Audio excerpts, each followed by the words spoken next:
Hello and welcome to this study and welcome to this dialogue really today.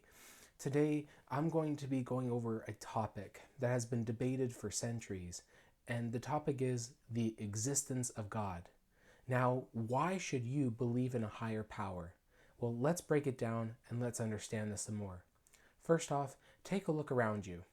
The intricate order and design of the universe suggests that there's some form of intelligent mind behind it all. Think about it. The precision that we see in nature, the laws that govern the cosmos, they all point towards a creator. Secondly, consider yourself. The fact that you have reason, the ability to think logically and critically, hints at the presence of a rational being behind you. And I mean, reason doesn't just spring from nowhere, it comes from somewhere, right? It comes from somewhere, from a rational source. You can't get rational from irrational. You can't get something out of nothing. Now, I can't prove to you that a wristwatch was made by a watchmaker. But when you examine the complex design and order of the watch, you can't help but realize that it didn't just magically appear. This had to be made. It's the result of an intelligent mind crafting something out of chaos. And let's talk about life.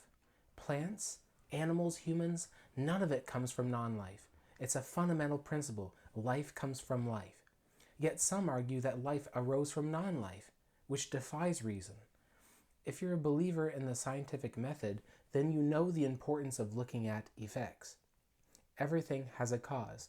So when you see the effects of the universe around us, we can't just chalk it up to chance. There's something, or rather someone, behind it all. Now, I'm not saying that you have to believe in a specific religion. I really hope you believe in Christianity and Jesus Christ. But you do have to acknowledge that faith plays a role in our understanding of the world. Whether you're an atheist or a Christian or a Muslim or anything else, faith is intrinsic to our beliefs. So let's talk about eternal life. It's the concept that affirms our significance. Despite our flaws and mistakes, we're offered the chance at something greater. Now that's worth exploring, don't you think that? Now, even great minds, like Einstein, grappled with these questions. The discovery of the Big Bang shook his beliefs to the core. Suddenly, the idea of an eternal universe was challenged, leading him to consider the existence of a creator.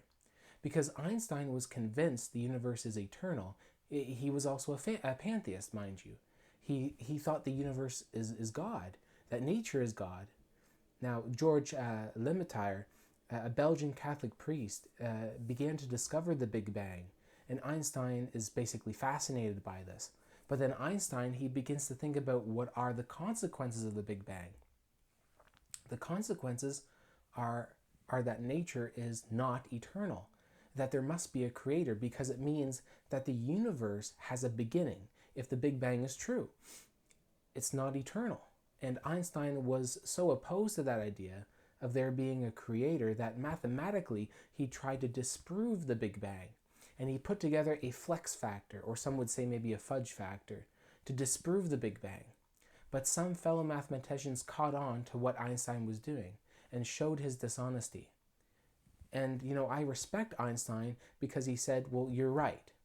He admitted that he had put the flex factor in to try to disprove the Big Bang because he didn't want to come to grips with it. Because he understood philosophically that if the universe does have a beginning, there's got to be a creator. So after he acknowledges that the Big Bang is accurate, he becomes a theist. Not pantheist, becomes a theist. He begins to believe that there's a God.